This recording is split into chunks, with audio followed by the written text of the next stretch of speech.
जय माता दी। Welcome to my YouTube channel. कैसे हैं आप सब?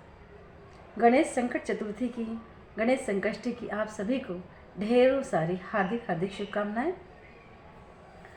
21 जनवरी शुक्रवार के दिन गणेश संकष्टी है और इस दिन मेरी सभी सखी सहेलियां अपने पुत्रों की, अपने संतान की दीर्घायु के लिए, उनकी सफलता के लिए, उनकी खुशियों की कामना लिए हुए इस व्रत को जरूर धारण करेंगे। तो आइए मैं आपको बताती हूँ कि इस व्रत को कैसे करना है। और इसके भी पहले जो सबसे बहुत इम्पॉर्टेंट बात है वह यह है कि आप सभी को मेरा हृदय से धन्यवाद कि आपने मेरी वीडियो को देखा, मेरी वीडियो को लाइक किया, मुझे यहाँ तक पहुँचाया, इतना प्यार दिया। इन सभी चीज़ों के लिए बहुत बहुत धन्यवाद।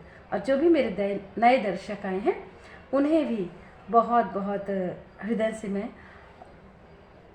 धन्यवाद देती हूँ और उनका अभिनंदन करती हूँ। इसके साथ ही अब मैं आगे बढ़ती हूँ। तो मैंने जैसे बताया कि कल यानी कि 21 जनवरी को शुक्रवार के दिन यह व्रत करना है हम सभी को।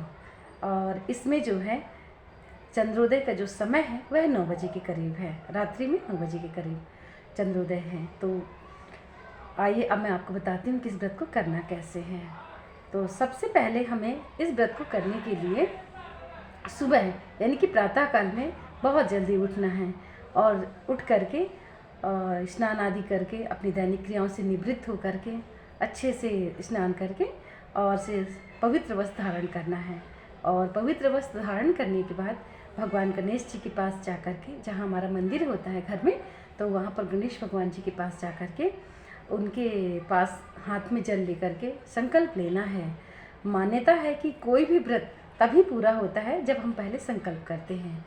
तो भगवान के पास जा कर के संकल्प लेना है कि हे भगवान, मैं यह व्रत करने जा रही हूँ, इस तपस्या को करने जा रही हूँ और इस उपासना में आप मेरी मदद करिएगा, मेरा सहयोग करिएगा। कहते हैं कि कोई भी कार्य कितना भी कठिन हो, कितना भी दुष्कर हो, कितना भी बड़ा हो, लेकिन अगर हम भगवान का साथ मांगते हैं और भगवान को अपने उस कार्य में शामिल करते हैं तो वह कार्य जरूर सफल होता है और भगवान हमारी ज़रूर से ज़रूर सहायता करते हैं और पूरी तरह से वह कार्य सफल हो जाता है, हमें पता तक नहीं चलता है। तो भगवान के सामने यह विनय करें और संकल्प लें। इसके पश्चात जो भी नियम है हमारा, जिस तरह से हम रोज़ पूजा करते हैं उसी तरह से प्रतिदिन की भांति हमें पूजा करनी है अच्छी तरह से। और फिर भगवान के सामने तो हमने कह ही दिया है कि हमको व्रत करना है और अपने आप मन में भी इस चीज़ को अच्छी तरह से बिठा लें। और एक साइकोलॉजिकल होता है ना कि अगर हम मन में किसी चीज़ को ठान लेते हैं तो वह कार्य ज़रूर पूरा होता है। तो मन में भी इस चीज़ को बिठा लें कि आज के दिन हमको ये चीज़ नहीं खाना है और इस तरीके से हमको व्रत को करना है। फिर जो भी सब क्या कहते हैं इसको कि सामग्री इकट्ठी करनी है भगवान की पूजन के लिए। तो जो भी सामग्री है इसमें जो सबसे अधिक आवश्यक चीज़ है वह मैं आपको बताती हूँ। तो इसमें जो सबसे अधिक आवश्यक चीज़ होती है वह है दूर्वा, क्योंकि जो दूर्वांकुर है वो गणेश भगवान को अत्यंत प्रिय हैं, बहुत पसंद है उनको। तो दूर्वांकुर की ज़रूर व्यवस्था कर लें। गेंदे के फूल हैं, पीले फूल हैं, लाल फूल हैं, गुलाब के हैं, जो भी आपके आसपास फूल हैं उनको भी एकत्रित कर लें। पान है, सुपारी है, लौंग इलायची है, ये सब चीज़ें, चंदन है, केसर है, अक्षत है और से धूप बत्ती है और से घी का दीपक, इन सभी चीज़ों को इकट्ठा करना है। और इसमें एक और भी सबसे ज़्यादा ज़रूरी चीज़ है वह है लड्डू। गणेश भगवान को मोदक और लड्डू बहुत पसंद हैं, बहुत प्रिय हैं उनके। तो इसमें हमें काले तिल के और सफ़ेद तिल के, दोनों तिल के लड्डू बनाना है नैवेद्य के लिए। और जो भी फल हैं हमारे पास उनको भी एकत्रित कर लें। और सौभाग्य सामग्री के लिए, माता पार्वती के लिए, रिद्धि सिद्धि के लिए सौभाग्य सामग्री भी इकट्ठी कर लें।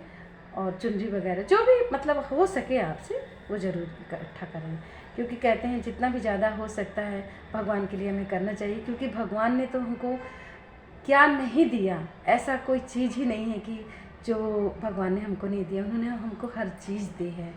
तो हमारा भी फर्ज है कि कुछ ना कुछ तो उनको हम भी करें, थोड़ी बहुत भी। तो ज़रूर ही प्रयत्न करके जो भी चीज़ उनको प्रिय होती है उनको एकत्रित करके उन्हें हमें पूजा में शामिल करना है।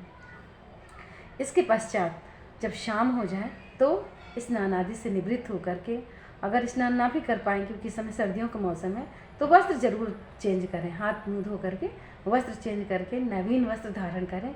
नए ना भी हों तो भी जो भी शुद्ध वस्त्र हों, पवित्र वस्त्र हों, उनको धारण करें। और से पूजा करने के लिए एक पाटे में लाल या पीले रंग का कपड़ा यानी कि वस्त्र रखें और उसको बिछा दें अच्छी तरह से, और अपने लिए भी आसन जरूर बिछाएं। फिर भगवान गणेश को वहाँ पे स्थापित करें, रिद्धि सिद्धि माता को भी स्थापित करें, और पूरे शंकर भगवान की जो फैमिली है, जो पूरा उनका परिवार है, सबको ही बुलाना है। अगर हमारे पास पूरी फैमिली नहीं है तो हम स्मरण करके भी उनको पूजा कर सकते हैं। तो सबसे पहले हमें गणेश भगवान की पूजन करनी है। और मैंने आपको एक चीज़ नहीं बताई कि शंकर भगवान की फैमिली में कौन कौन है। तो शंकर भगवान की फैमिली में माता पार्वती हैं, कार्तिकेय भगवान हैं, और नंदी भगवान हैं, और गणेश जी के मूषक जी हैं, और कार्तिकेय भगवान के मयूर हैं, और गौरी माता के शेर भी रहते हैं। तो इस तरह से सभी को मतलब बुला करके मन ही मन में स्मरण करके और हमें जो है उनकी विधिवत पूजा करनी है। तो सबसे पहले हमको किसकी पूजा करनी है? गणेश जी की। तो गणेश जी की पूजा करने के लिए सबसे पहले हमें अपने आप को पवित्र करना है, अपने हाथों का प्रक्षालन करना है। तो पवित्र अपने आप को करने का जो मंत्र है वह इस तरह से है: ओम अपवित्रः पवित्रो वा सर्वावस्थांगितोऽपि वा यः स्मरेत् पुंडरीकाक्षं शवाह्याभ्यन्तरः शुचिः। मतलब हम अंदर और बाहर से दोनों तरह से पवित्र हो जाएं हे भगवान। मंत्रों के द्वारा ये हमारी मतलब भावना है। तो उसको करके और फिर पूजा को आगे बढ़ाना है। और सबसे पहले हमें गणेश भगवान को स्नान कराना है। स्नान कराने के बाद उन्हें वस्त्र जो भी हम लाए हैं वो धारण करवाएं। उसके बाद जनेऊ उन्हें ज़रूर अर्पित करना है, यानी कि पहनाना है। और से जब ये सब कर लें उसके बाद उनको हमें चंदन केशर का तिलक लगाना है, उनको अक्षत चढ़ाना है, दूर्वा ज़रूर चढ़ाना है, और अगर शमी पत्र मिल जाए तो वो भी ज़रूर चढ़ाना है। और जो भी पुष्प हैं हमारे पास, पीले रंग के, लाल रंग के, गुलाबी रंग के, उन सभी पुष्पों को चढ़ाना है। और इसी प्रकार से सभी जैसे कि रिद्धि सिद्धि माता है उनकी भी पूजा करना है, शंकर भगवान की पूरी फैमिली की, पूरे परिवार की उनकी पूजा करना है। और इसके बाद जो है हमें नैवेद्य चढ़ाना है जो भी हमने लाया है, और नैवेद्य के बाद हमें फल अर्पित करना है भगवान को। और फिर पान है, सुपारी है, लौंग इलायची, वो सब चीज़ें भी चढ़ाना है उनको। तो इस प्रकार से उनकी विधि विधान से पूजा करके और फिर हमें चंद्र भगवान के अर्घ्य की भी मतलब जो है व्यवस्था करनी है। तो जब पूजा हो जाए उसके बाद चंद्र भगवान को अर्घ्य देना है। तो मैंने आपको पहले ही बताया है कि चंद्र भगवान के अर्घ्य में स्टील के लोटे में हमें पहले गंगा जल डालना है, फिर उसमें जल डालना है, शुद्ध जल, और काली तिल, सफ़ेद तिल, मिश्री, अक्षत, पुष्प, ये सभी मिला करके चंद्र भगवान को अर्घ्य देना है। उनको देखते हुए अर्घ्य देना है। और जब हम उन्हें अर्घ्य देंगे तो उस समय हमें सम सोमाय नमः, सम सोमाय नमः इस मंत्र का जाप करना है। इसके बाद जब अर्घ्य हम दे लेंगे, उनकी हमें 7 परिक्रमा करना है। 7 बार उनकी परिक्रमा करने के बाद उन्हें प्रणाम करके फिर अपने आसन पे बैठ जाना है। और हाथ में हमें चावल और पुष्प ले लेना है। तो चावल और पुष्प लेके हमें यह शास्त्रों में जो वर्णित कथा है उसे कहना है और सुनना भी है। तो वह कथा किस तरह से है मैं आपको बताती हूँ। एक बार शिव परिवार, शिव शंकर भगवान अपने पूरे परिवार के साथ कैलाश पर्वत पर विराजमान थे।